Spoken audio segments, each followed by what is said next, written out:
as many high points. That don't mean that my content is not better or worse than anyone else. They just get more high points because their channel is smaller. So if you guys could just do me that solid and just hit the like and the hype, that'd mean so much to me, man. I ain't lying, dog, for real. Cause it's hard out here when you're sitting on 90,000 subs, man. It's real hard to make it because YouTube changed their algorithm. Now, going back to Caitlin Clark. Caitlin Clark is your WNBA Conference Player of the Week. Caitlin Clark has officially been recognized as the Eastern Conference Player of the Week, marking a notable milestone in her season. The announcement quickly spread across social platforms, with both head coach Stephanie White and Fever president Amber Cox publicly responding to the news. The Fever organization itself shared its own statement before reactions from other figures circulated more widely. The award recognized a stretch where Clark led her team to a perfect 3-0 record, including a game-winning shot in Washington. She tied the franchise record for most 3-0-point double-doubles in a season with 3, and set a league record for most games with at least 30 points and 10 assists, also at 3. She now ranks 6th in franchise history for three-pointers made, with 183 total. YouTube changed their algorithm. Now, going back to Caitlin Clark. Caitlin Clark is your WNBA Conference Player of the Week.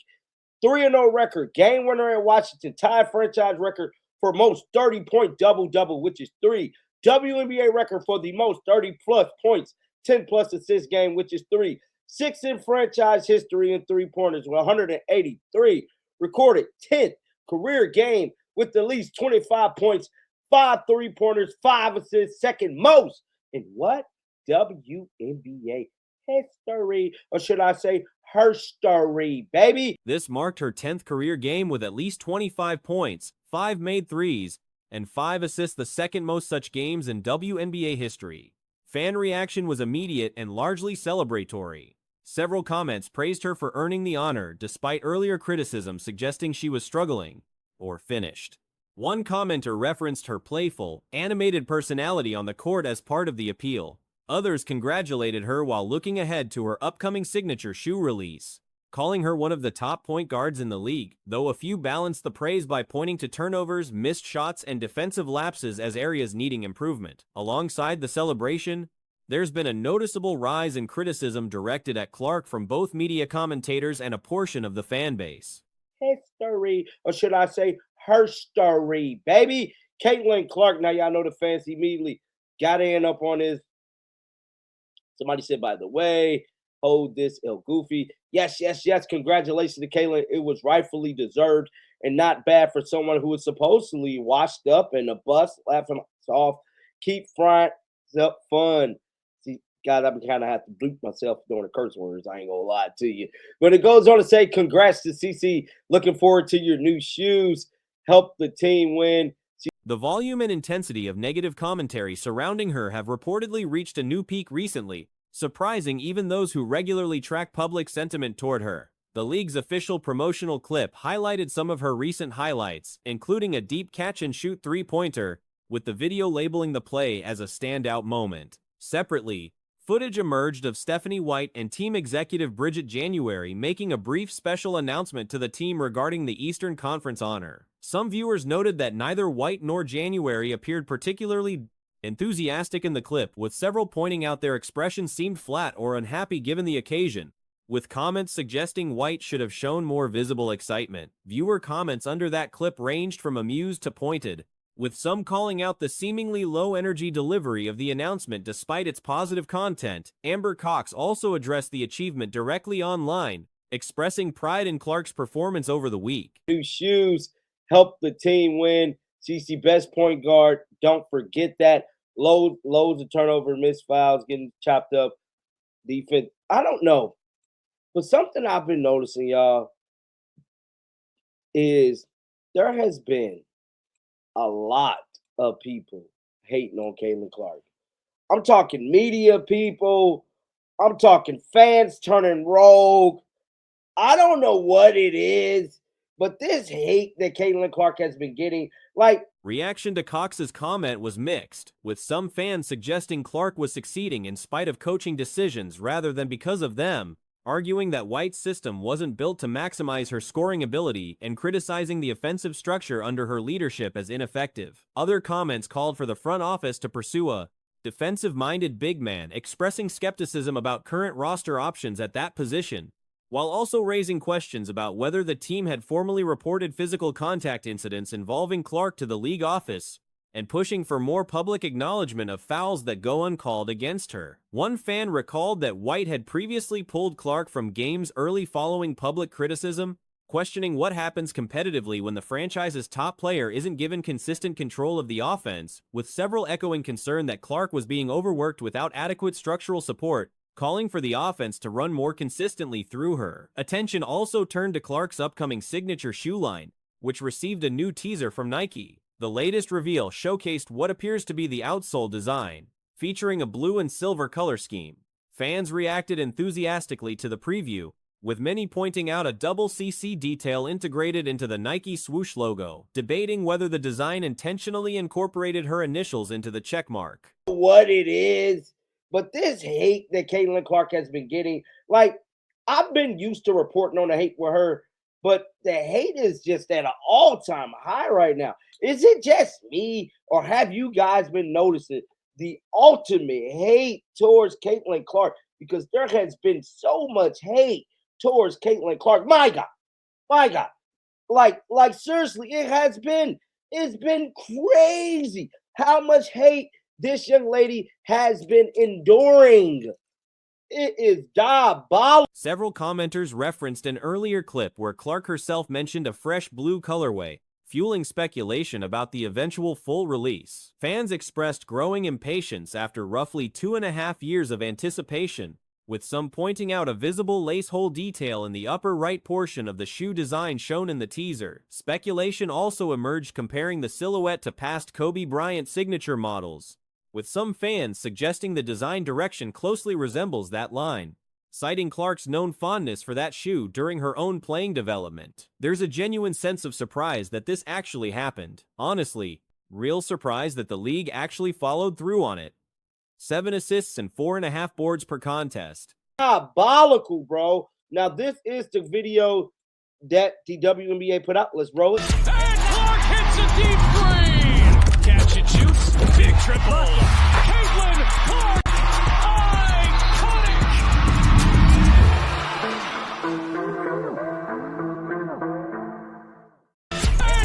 Now, this was the video here before we get into the next story of Stephanie White telling the team. The reaction is one of real disbelief that the recognition finally came through, properly stunned if we're being honest about it. This carries significant weight, particularly given everything that surrounded her rookie campaign. Back then, there was constant chatter suggesting the league was reluctant to hand her any hardware, with examples like Sabrina Ionescu being announced as the weekly honoree, while broadcasts ran footage of Clark instead. All of that noise, all of that ongoing frustration, fueled a sense that something wasn't quite right about how things were being handled. That pattern fueled plenty of frustration at the time. Now finally the award has landed in her hands. Eastern Conference, before we head out, we have a special announcement. Eastern Conference players.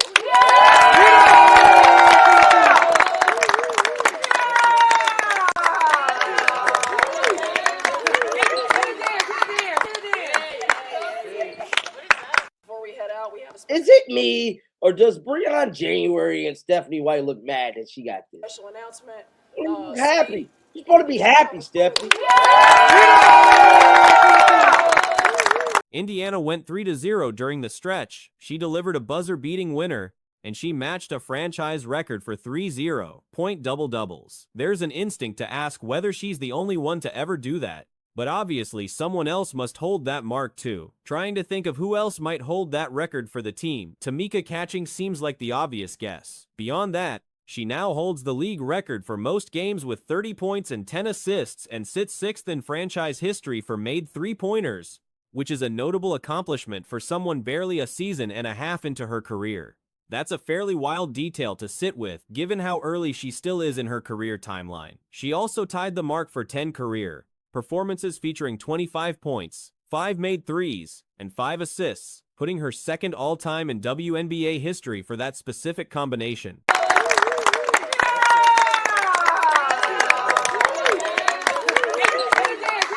Dawn January really look at her face. Haters, bro. Now I want to see the comments. See, did anybody catch what I just caught? Let me see. She's out of control. Love it. She's so randomly animated, goofy. Yes, Caitlin Clark. What it is, what it is. Call ya. Now, Amber Cox did. Obviously, that should settle any Finally, Caitlin Clark goes and wins the Player of the Week award. They were 3-0. She had a game winner. She tied a franchise record for most 30-point double-doubles. Oh, shit. I was about to say, I was like, is she not the only one? But, like, obviously, 30-point, 10 rebound double-doubles. Who would have that? Maybe Tamika Catchings. WNBA record for most 30-point 10 assist games. 6th in franchise history in 3 points made. That's kind of crazy. She's been a season and a half in. Record. Fortunately, the broader public reaction avoided anything too outlandish or controversial this time around. This all happened fairly recently, and there's reportedly a 7-minute highlight reel circulating that covers just this past week of her play alone, which says plenty on its own about the level she's been operating at. Meanwhile, the league seemingly grew tired of constantly recognizing Breanna Stewart week after week. At one point, she earned a weekly nod, largely for drawing 20 free throw attempts in a single outing against Indiana, which felt like a stretch even by generous standards. Regardless, this moment firmly plants Clark back into serious MVP discussion territory. It cements her standing in a conversation where, regardless of whether she ultimately wins the top individual award, an all-WNBA selection feels essentially locked in at this point. The debate over who the franchise's best player actually is has effectively ended, full stop. A season and a half in. Record 10 career games with 25 points, 5 3 points made, and 5 assists, second most in WNBA history. Duh. Obviously player of the week. Did the WNBA make a post about it? But is there... No, but like, I'm going to be honest. She had her first game winner, then had 2 of maybe her best 8 games of her career. Like, obviously. Like, it's one. There's no longer a real argument that this is somehow Kelsey Mitchell's team, and anyone within the organization still operating under that assumption at this stage should seriously reconsider their role there, or at minimum push hard internally to move on from Clark entirely if that's genuinely their stance. The organization essentially has to pick a lane going forward. Fully commit to a Mitchell-centered approach, similar to what was run previously, perhaps keeping Aaliyah Boston in place as the anchor, or build the entire system fully around Clark instead. Swapping Boston out for a merely solid but not elite center wouldn't have sunk the team last season. That much seems clear. Even swapping her for someone of Breanna Stewart's caliber, genuinely excellent, just not quite the same archetype or fit as Boston, likely wouldn't have changed Indiana's outcome much either way last year. Flip that scenario around though, and hand Atlanta a Stewart for Boston swap in the reverse direction, and their championship run probably doesn't happen the same way. Regardless, that's simply where things stand right now. Obviously. Like, it's one of those things where I want to see what the responses are. The players of the week. A'ja Wilson, 39, 2.7 blocks. Sure, especially his last night wasn't counted. Let's take a look at some of the quotes. The race for MVP, 22s. I mean, according to Hunter Cruz, Caitlin's 11th in the MVP race. That is still a wild take. I love Hunter Cruz. Wild take. The narratives surrounding Clark consistently apply a tougher standard than what's used for essentially anyone else in the league. It's almost amusing how she gets evaluated using MVP-level benchmarks across the tester board, where a stat line of 18 points, 6 assists, and 8 rebounds on something like 38% shooting, even accounting for an admittedly off night, going 2 for 9 from beyond the arc, somehow gets labeled a disappointing, bust-level performance by a sizable chunk of commentary. That kind of production would be considered an entirely ordinary, unremarkable outing for a player like Ryan Howard. Statistically speaking, no special context needed.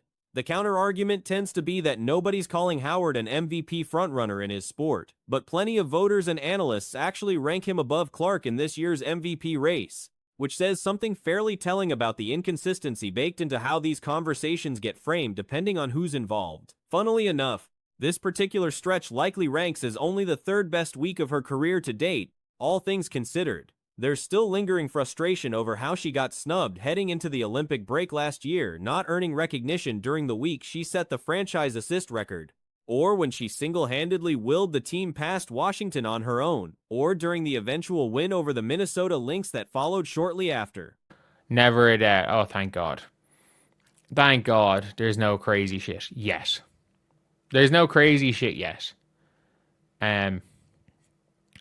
This is obviously 15 minutes ago. But like, there's a 7-minute highlight tape of Caitlin Clark in the last week. That is mental. They got bored of giving Brianna Stewart awards. If they gave Stewie, got a player to. That whole stretch left people genuinely confused and frustrated about how the snub happened in the first place, repeatedly asking how it was even possible.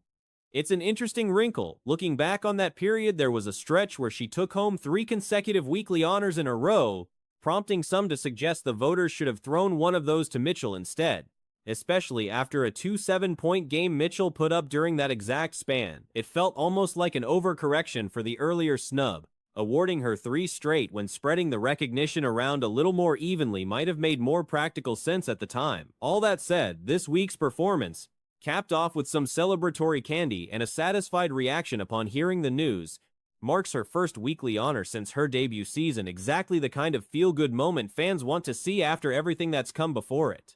And to be clear, she's unquestionably a more polished, more complete player now than she was as a rookie overall, even though her current level of play arguably hasn't quite reached the absolute peak stretch she hit during that first year, back when she was given full control of the offense and was affecting outcomes in a way that's proven genuinely harder to replicate since then for various reasons. Even so, once she's handed that level of control again down the line, expect her to go on and deliver the kind of season many envisioned for her from the very start of her career. Stewie got a player of the week for just baiting free throws. She literally got a player of the week because she shot 20 free throws against Fever. But yeah, it is. It's one of those things now where it is very much a case where Caitlin Clark has cemented herself back into the MVP conversation. Cemented herself back into the conversation where it's like, you know what? Even if she's not an MVP, guaranteed all WNBA spot. Like, there's no more who's the best player in the Indiana Fever. I'm going to be real. There's no more of that, because it's one of those things where it's like, oh yeah, Caitlin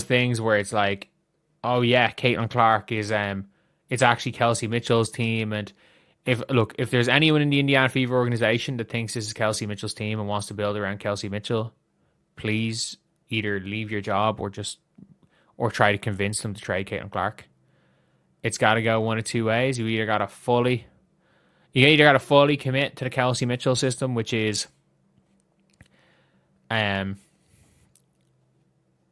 basically doing what you did last year.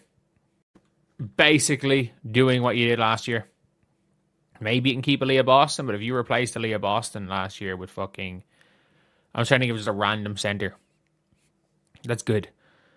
Who's like a good but not great center? Fuck it. Bree Jones. Bree Jones is great, but Bree Jones isn't Aaliyah Boston. If you replace Aaliyah Boston and Bree Jones, I mean this. If you replaced Aaliyah with Bree Jones, it the Indiana Fever still would have been fine.